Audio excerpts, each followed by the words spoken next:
चाहिए। हम लोग शब्द गुरु का प्रचार करते हैं। शब्द गुरु क्या होता है? शब्द गुरु अखंड सृष्टि का मालिक होता है, परमात्मा होता है, जिससे बड़ा और कोई नहीं है। सारी दुनिया जिसको ढूंढ रही है, सारी दुनिया जिसको ढूंढ रही है, कोई अल्लाह कह के ढूंढ रहा है, कोई वाहिगुरु कह के ढूंढ रहा है, कोई गॉड कह के ढूंढ रहा है, कोई राम कह के ढूंढ रहा है। हर बंदा उसको पाना चाहता है, हर बंदा उससे प्रेम करता है, उसके लिए कुछ भी करने को तैयार है। कई धर्म तो ऐसे हैं जो अल्लाह के नाम पे देखो लोगों को बंदूकें पकड़ा देते हैं कि आप जितने ज्यादा काफिरों को मारोगे उतना बढ़िया अल्लाह आपको सहूलतें देगा, आपको स्वर्ग देगा, आपको बहुत बड़े बड़े महल दे देगा। और देखो उस परमात्मा को, उस अल्लाह को पाने के लिए आदमी कुछ भी करने को तैयार है। तो उस अल्लाह से अटूट प्रेम है जीवों का, इतना प्रेम है कि वो अपनी जान की परवाह ना करता हुआ भी सब कुछ करने के लिए तैयार है, हर तरह की बाजी खेलने के लिए तैयार है। लेकिन वो उसको फिर भी नहीं मिल पा रही है चीज। अगर यही कुछ करने से अल्लाह मिल जाता होता तो सबसे आसान यही था, सबसे आसान यही था कि उठा के किसी को गोली मार दी जाए। लेकिन अल्लाह इसमें खुश नहीं है। अल्लाह इससे महादुखी है, परमात्मा इससे दुखी है कि उसके जीवों को तड़पाया जा रहा है, वो भी केवल उसके नाम पे, केवल नाम पे। वो मिलेगा नहीं, केवल नाम का झांसा है यहां पे कि अल्लाह मिल जाएगा, वाहिगुरु मिल जाएगा, गॉड मिल जाएगा, ऐसा नहीं है। असली मुद्दा यह है कि जब अल्लाह का नाम भी नहीं था इस दुनिया में, जब अल्लाह बोलने वाला भी कोई नहीं था दुनिया में, जब राम बोलने वाला भी कोई नहीं था दुनिया में, वाहिगुरु गॉड बोलने वाला भी कोई नहीं था दुनिया में, जब डायनासोर रहते थे इस दुनिया में, तब भी अल्लाह वाहिगुरु गॉड का अस्तित्व था, तब भी वो यहां पर था, लेकिन उसका कोई नाम नहीं था। जितने भी धर्म बने, जितने भी लोगों ने पढ़ना लिखना सीखा, उन्होंने ये पढ़ाई लिखाई कहां पे यूज कर दी? दुनियादारी में तो करी उन्होंने भगवानों के नाम बनाने में भी कर दी। उन्होंने इतने नाम बना दिए, इतने नाम बना दिए, और जितने नाम बना दिए उतने पंथ बन गए, जितने नाम बना दिए उतने ग्रंथ बन गए, जितने नाम बना दिए उतने धर्म बन गए। और हम इन्हीं पंथों में, धर्मों में उलझते चले गए। हमने वस्तु को प्राप्त करना सेकेंडरी पे रख दिया और नाम को प्राप्त करना प्राइमरी पे ले आए, धर्म को प्राप्त करना प्राइमरी पे ले आए। धर्म में आने के बाद हमें परमात्मा मिलता है कि नहीं मिलता है, इस पे हमने विचार नहीं किया। हमने आज तक अपने धर्म वालों से किसी से नहीं पूछा कि तुम्हें इतने साल हो गए इस धर्म में पूजा पाठ करते हुए, क्या तुम्हें कभी परमात्मा मिला? क्या तुम्हें किसी के दर्शन हुए? हम कभी नहीं पूछते। हमारे में बल्कि क्या है कि हमारे यहां तो भगवान अंदर घुस जाता है आके। किसी के अंदर माता घुस रही है, किसी के अंदर भैरव बाबा घुस रहा है, किसी के अंदर कुछ घुस रहा है। अब ये नहीं समझ में आता कि इन लोगों के पास इतना टाइम कहां है कि कोई किसी के अंदर घुसे जाके। इतना समय कहां से आ जाता है इन लोगों के पास? इनके ऊपर तो पूरी सृष्टि का भार है, कहां कहां जाएंगे ये लोग? आज तक किसी के अंदर वाहिगुरु नहीं घुसा, किसी के अंदर अल्लाह नहीं घुसा। हमारे देवी देवता पता नहीं क्यों इन्होंने ऐसा मजाक बना दिया देवी देवताओं का कि कोई भी आके कहीं भी घुस जाता है। बिल्कुल गलत है ये। इन चीजों का पूरा खंडन किया गया संत मत में। अरे वो पहले से ही तुम्हारे अंदर हैं, वो घुसेंगे क्या? ब्रह्मा जी, विष्णु जी, शंकर जी, वो पहले से ही तुम्हारे अंदर हैं, वो कार्यरत हैं, वो सारे काम कर रहे हैं, लेकिन तुम उनको बाहर ढूंढ रहे हो, इसलिए वो तुम्हें नहीं मिल पा रहे हैं। अगर उनको अंदर ढूंढना है तो किसी योगी गुरु के पास जाओ जो आपको उन चक्रों का ज्ञान दे, उन कमलों का ज्ञान दे जहां पर ये शक्तियां विराजमान हैं और सारी सृष्टि को चला रही हैं। एक्स्ट्रा कोई देवी देवता अंदर नहीं घुसता कहीं पे, वो सबके अंदर है। वो हिंदू, मुसलमान, सिख, ईसाई सबके अंदर गुणों के रूप में काम कर रहे हैं। सबके अंदर ब्रह्मा भी है, विष्णु भी है, शंकर जी भी हैं। रजोगुण, सतोगुण, तमोगुण के रूप में वो कार्यरत हैं, लेकिन हम समझ नहीं पा रहे हैं। हम उनको एक मूर्ति बना के बैठ गए हैं कि भगवान को देखना है, शंकर जी को देखना है तो कहां जाना है? किसी मंदिर में जाना है। अगर राम जी को देखना है कहां जाना है? किसी मंदिर में जाना है, हम इसी में उलझे पड़े हैं।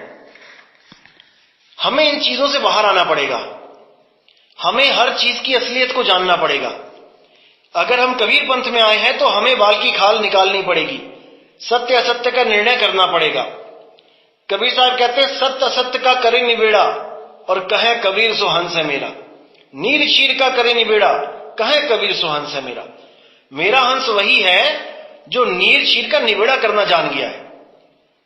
जो देखा देखी के चक्कर में पड़ा है वो हमारा हंस नहीं है। हमारा हंस तो ऐसा है कि उसको सोने और पीतल की परख है। उसको कोई सोने के नाम पे पीतल नहीं चला सकता, क्योंकि गुरु ऐसा विवेकी मिल जाता है जो सब परख दे देता है आपको।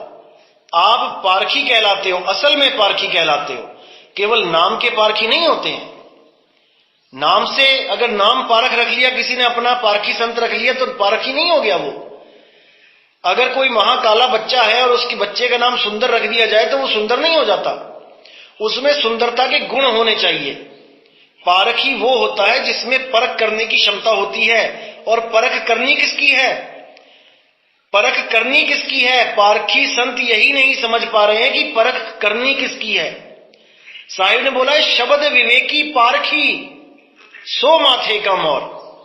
शब्द विवेकी पारखी यानी जो शब्द का पारख कर दे, ऐसा विवेकी गुरु हो जो शब्द का पारख कर दे, वो माथे का मोर है।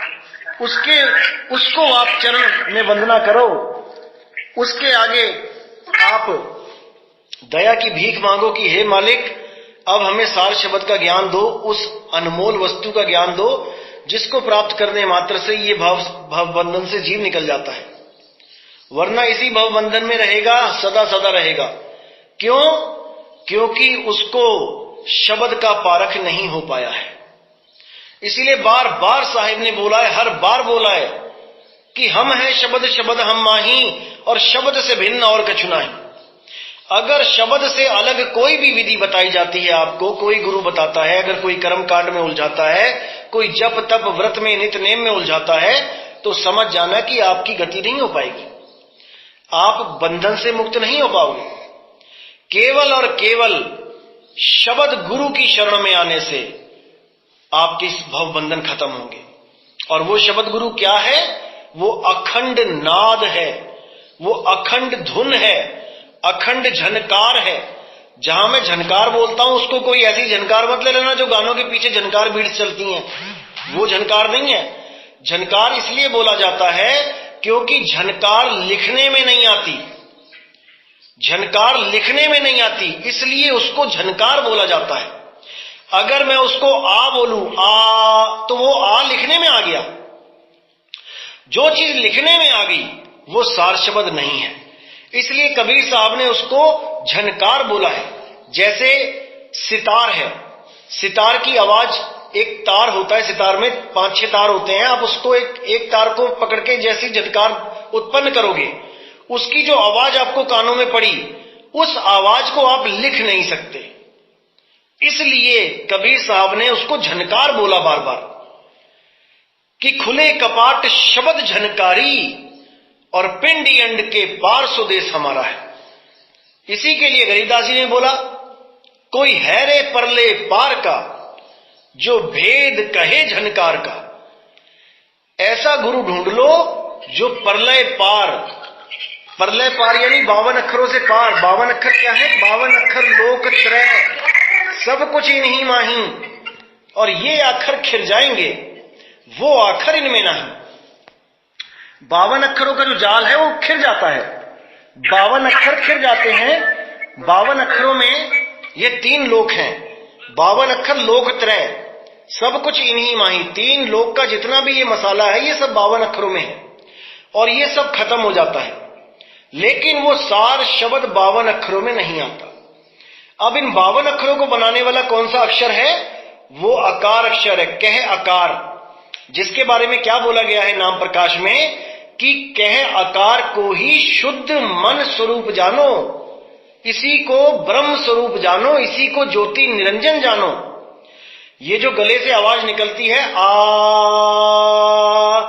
ये ब्रह्म की आवाज है, इसी को ज्योति निरंजन बोला जाता है। तो ये साहिब कहते हैं, ब्रह्म बोले काया के ओले, और काया बिना ब्रह्म क्या बोले। ये जो ब्रह्म आवाज निकाल रहा है ये आवाज इसलिए निकल रही है क्योंकि काया है। जिस दिन ये काया छूट जाएगी उस दिन ये आवाज भी खत्म हो जाएगी। ये वो आवाज नहीं है जिसके लिए परमात्मा ने, कबीर साहब ने ये मूल ज्ञान बोला है, ये वो नहीं है। हाँ, कुछ गुरु इसका संकेत कर देते हैं कि हाँ भाई वो आज ऐसी आवाज है। उसके पीछे भी क्या रीजन है, क्या राज है, क्योंकि आवाज कभी टूटती नहीं है। अगर आवाज को आप लंबा खींच के ले जाओगे तो ये आवाज टूटेगी नहीं, ये लगातार चलेगी। बाकी जितनी भी आवाजें हैं वो टूट जाती हैं। जैसे कोई बोले का, तो का को दोबारा बोलने के लिए बीच में गैप देना पड़ेगा। का का का का का। पा बोलने के लिए भी गैप देना पड़ेगा, पा पा पा। राम बोलने के लिए गैप देना पड़ेगा, राम राम राम राम। लेकिन आ बोलने के लिए कोई गैप नहीं देना पड़ेगा। जितना लंबा खींच लो इसको, जितनी सांस है, जितना मर्जी खींच लो, लेकिन ये एक संकेत मात्र हो सकता है कि हां ऐसी ही कोई आवाज आ रही है जो कभी टूटती नहीं है। लेकिन कोई कहे कि ये आज ऐसी आवाज है, तो ये आज ऐसी आवाज नहीं है। अरे अगर 1000 लोग इस आ को बोलेंगे तो वहीं पर बदल जाएगी ये आवाज। अगर कोई, जैसे मान के चलो पतली आवाज, जिसकी बहुत ज्यादा पतली आवाज है, उसकी आवाज आ भी पतली ही आएगी। जिसका गला मोटा है उसकी गले की आवाज आ भी मोटा ही आएगा, और जिसका मीडियम है उसका आ भी मीडियम आएगा। तो आ तो यहीं पे बदल गया, आ तो यहीं 3 रूप में हो गया, वो यहीं खंडन हो गया उसका आ का। तो फिर वहां कैसे पहुंचे, सत्य कैसे हो गया? जो बदले सो माया संतो। जो चीज बदल जाती है वो माया होती है, और ये माया की आवाज है, ब्रह्म की आवाज है। तो वो जो अखंड नाद है वो ब्रह्म से परे है, वो हो ही रहा है, उसको कोई कर नहीं सकता, उसको कोई चला नहीं सकता, उसको कोई रोक नहीं सकता। वो अनंत युगों से होता ही आ रहा है, और अनंत युगों तक, अनंत युग भी क्या बोलूं मैं, समय में आ जाते हैं युग भी। अनंत बोल देता हूं कि चलो उसका कोई अंत नहीं, कोई गिनती बोलेगा तो उस गिनती से भी आगे, यानी इनफाइनाइट, बेअंत, वो सदा सदा हो रहा है। लेकिन वो इतना धीमा हो रहा है कि हमारी सूरत को पता नहीं लग पा रहा। उस आवाज के बारे में हमें समझ में नहीं आ पा रहा कि वो आवाज हो कहां पे रही है और कैसी हो रही है और कितनी फ्रीक्वेंसी में कितनी आवाज हो रही है उसकी। इसलिए हम लोग उससे अलग हुए बैठे हैं। लेकिन जब गुरु क्या करता है, गुरु हमारी सूरत को उस शब्द में लगाने के लिए जब हमें भेद बता देता है, तब हम इस सारी दुनिया से हटके केवल उस वस्तु में सूरत लगा लेते हैं। जैसे किसी ने एक सुई छुपाई आपके घर में, आपका काफी बड़ा घर है, और उसने सोफे के गद्दे के अंदर एक सुई को उसमें धंसा दिया। अब वो सुई गद्दे के अंदर चली गई है और वो दिखाई नहीं दे रही है। और अगर वो आपको बाहर से, आप बाहर खड़े हो और आपको बोले कि आओ और इस सुई को ढूंढ के दिखाओ, तो आपको कम से कम नहीं तो 2, 4, 5 साल लग जाएंगे ढूंढते ढूंढते, क्योंकि आपको पता ही नहीं है वो घर में सुई कहां पड़ी है। बहुत छोटी चीज है, आप ढूंढ ढूंढ के पागल हो जाओगे, वो नहीं मिलेगी। लेकिन अगर वहीं पर कोई भेदी बैठा है, कोई बच्चा बैठा है, वो अगर आपको इशारा कर दे कि भाई यहां पर है वो सुई, इशारा कर दे केवल, तो आपका सारा ध्यान सारे मकान से हटके केवल और केवल उस जगह चला जाता है जहां पर वो वस्तु का भेद बताने वाले ने हमें भेद बताया है। तो उस बच्चे को हम क्या बोलेंगे उस वक्त? उस बच्चे को बोलेंगे भेदी। उस बच्चे ने कोई नाम नहीं दिया जपने के लिए, कि कोई कहे कि नाम दिया जपने के लिए, नहीं। बिना नाम दिए, बिना कोई मंत्र दिए उसने वस्तु का ज्ञान करवा दिया। उसने आपकी सूरत को उस वस्तु के साथ जोड़ने के लिए जागृत कर दिया। अब आपने क्या करना है? आपने उस वस्तु की तरफ जाना है। आपने सारे मकान से अपने ध्यान को हटाना है और केवल उस वस्तु की तरफ पहुंचना है। और जैसे ही आप उस वस्तु के पास पहुंचोगे, आपको वो वस्तु वहीं पड़ी मिल जाएगी। इसीलिए बोला गया कि सतगुरु बड़े दयाल हैं, जो भेद दिया बतलाए, और कोटि जन्म का पंथ था, पल में पहुंचा जाए, एक पल में पहुंचा दिया। आपकी सूरत को ठिकाना बता दिया। अब आपकी सूरत भटकेगी नहीं, अब इस संसार में धक्के नहीं खाएगी। आत्म ज्ञान बिना नर भटके, कभी मथुरा कभी काशी। भटकेंगे वो जिनको नहीं पता कि सूरत लगानी कहां है, वो भटकते ही रहेंगे। कोई नाक पे ध्यान लगा रहा है, कोई माथे पे ध्यान लगा रहा है, कोई चोटी पे ध्यान लगा रहा है, कोई कहीं ध्यान लगा रहा है, कोई हवा में ध्यान लगा रहा है 1.25 हाथ ऊपर, कोई नाभि में ध्यान लगा रहा है, कोई गुदा चक्र में ध्यान लगा रहा है, लिंग चक्र में ध्यान लगा रहा है, अनाहत में ध्यान लगा रहा है, कंठ चक्र में ध्यान लगा रहा है, कोई दीवार पे ध्यान लगा रहा है, बिंदु बना के लाल सा डॉट लगा देते हैं, उसको देखते रहते हैं। कोई कहीं ध्यान लगा रहा है, कोई कहीं ध्यान लगा रहा है, लेकिन वो सूरत टिक नहीं पा रही है। जब तक सूरत नहीं टिकेगी, जब तक आपका वो आत्म अनुभव नहीं मिल पाएगा। आपको सूरत को टिकाना जरूरी है पहले, क्योंकि सूरत सारे संसार में फैली हुई है, 9 दरवाजों से होती हुई पूरे संसार में फैल गई है। हर चीज चाहिए इसको, जो भी ये देखती है उसको पाने की कोशिश करती है। आंख उसको अच्छा अच्छा देखना चाहते हैं, कान अच्छा अच्छा सुनना चाहते हैं, मुंह बढ़िया बढ़िया बोलना चाहता है, नाक बढ़िया बढ़िया खुशबू चाहती है। हर इंद्री अपने अपने भोग को लूट रही है, लेकिन कोई भी आत्मा के गुण नहीं गा पा रहा है। आत्म ज्ञान में कोई नहीं आ पा रहा है। आत्म ज्ञान के नाम पे क्या है? केवल मंत्र। गुरु से मंत्र ले आए, कान में उंगलियां डाल के अनहद नाद सुनना शुरू कर दिया, गुरु से मंत्र ले आए, श्वासों पे जाप करना शुरू कर दिया, इसी को आत्म ज्ञान मान बैठे हैं लोग। इसीलिए कल्याण नहीं हो पा रहा है। बार बार कबीर साहब कहते हैं कि जाप मरे अजपा मरे, अनहद भी मर जाए, और सुरत समाये शब्द में, वाको काल ना खाए। जब तक हमें ऐसा गुरु नहीं मिल गया जो हमारी सूरत को शब्द में ना लगा दे, जब तक हमारा कल्याण नहीं हो सकता। हम भटकेंगे ही भटकेंगे, भटकने के सिवा कुछ नहीं कर पाएंगे, क्योंकि इस दुनिया में, इस ब्रह्मांड में केवल अडोल नाम के अलावा सब कुछ डोल रहा है। पृथ्वी भी घूम रही है, सूरज भी घूम रहा है, ब्रह्मांड घूम रहा है, सब चल रहे हैं, अचल कोई नहीं है। अचल कौन है? अचल प्रभु का नाम है। अचल उस अखंड का नाम है।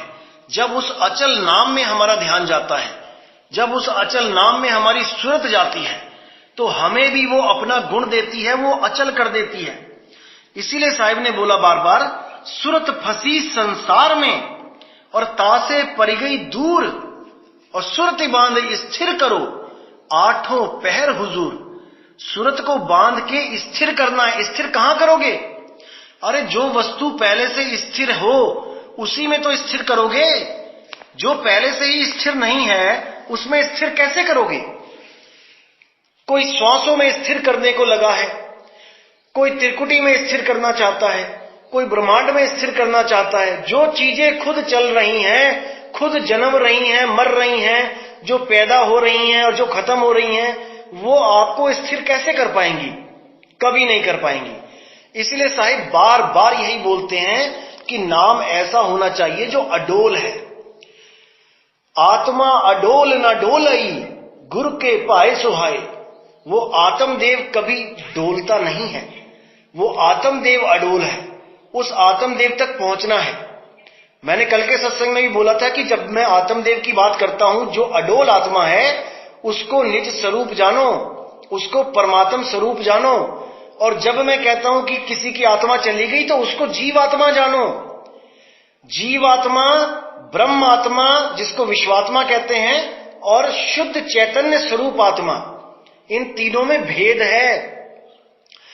लोगों को यही नहीं समझ में आ रहा है कि आत्मा के भी 3 रूप हैं, 3 अवस्थाएं हैं। सूरत की वजह से 3 अवस्थाएं बन जाती हैं। आत्म स्वरूप तो एक ही है, लेकिन सूरत की वजह से 3 अवस्थाओं में कन्वर्ट हो जाता है काम। जैसे बच्चा, जवान और बूढ़ा, कहने को एक ही आदमी है, एक ही शरीर है, बचपन से लेके मौत तक उसका नाम वही रहेगा। जैसे किसी का नाम विनोद शर्मा है तो जब बच्चा पैदा हुआ तो उसका नाम भी विनोद शर्मा है, बच्चा बड़ा हो गया उसका नाम भी विनोद शर्मा है, और बच्चा जब बूढ़ा हो गया तब भी विनोद शर्मा ही नाम रहेगा। लेकिन उसकी फोटो देखोगे तो पहचान नहीं पाओगे। एक तो होगा 6 इंच का जैसे ही पैदा हुआ, एक होगा 6 फुट का और एक होगा 60 साल का। तो तीनों अलग हैं लेकिन अलग होते हुए भी एक हैं। इसी प्रकार सूरत के 3 स्वरूप हैं, जीव, शिव और पीव। जीव अवस्था होती है जब ये भटकती है, शिव अवस्था होती है जब ये ब्रह्म में स्थिर हो जाती है, और पार ब्रह्म अवस्था जो होती है जहां पर ये अपने सत्य स्वरूप को प्राप्त कर लेती है। उसके बाद इसका आना जाना खत्म हो जाता है, ये सृष्टि बनाना खत्म कर देती है, क्योंकि सृष्टि बनाना ही सुरत का काम है। ये परमात्मा ने सृष्टि नहीं बनाई है, ये सुरती ने बनाई है, ये सुरत बनाती है। एक ही पल में असंख्य ब्रह्मांड का निर्माण कर सकती है। जैसे ही आप सो जाते हो, आपकी सुरत इस शरीर को छोड़ के जैसे ही जाती है सूक्ष्म शरीरों में, ये बड़े बड़े महल बना देती है, दुनिया बना देती है। वहां पे आपके लिए बड़े बड़े महल बना देती है। आप जाते हो वहां पे, किसने बनाए ये महल? ये सुरत के कारण बन रहे हैं। सुरत से ही ताकत लेके मन और माया अनंत लोकों का निर्माण करते हैं। ये अलख लोक, अगम लोक, अनामी लोक, ये सब माया और काल भगवान यानी मन और माया ने सुरत से ताकत लेकर ही बनाए हैं। इसी के लिए साहिब ने बोला है, आदि माया कीनी चतुराई, झूठी बाजी पिंड दिखाई, अवगति रचना रची अंड माही, ताका पृथ्वी में डाला है। ये माया का खेल है भाई, ये परमात्मा का खेला नहीं है। परमात्मा तो इन चीजों से दूर कर देता है, आत्म स्वरूप को प्रदान करता है। हमने आत्म स्वरूप में जाना है, हमने शरीरों में नहीं जाना कि हम किसी लोक में जाएं किसी शरीर को धारण करके। जब भी हम शरीर धारण करते हैं तो सुख और दुख आते ही रहते हैं, लेकिन आत्म स्वरूप जो होता है वो सुख और दुख से परे होता है। वहां पे ना सुख है ना दुख है। लेकिन जितने भी ये गुरु हैं ये हमें सुख का लालच देते हैं कि चलो सतलोक तुम्हें सुख ही सुख मिलेंगे, वहां दुख नहीं मिलेगा। अरे जहां सुख है वहां दुख ऑटोमेटिकली आ जाता है। तो साहिब कहते हैं, सुख दुख से कोई परे परम पद, सो पद है सुखदाई। असली सुख आनंद में है, परम आनंद में है, सुख और दुख में नहीं है। तो आज का सत्संग यही समाप्त करेंगे।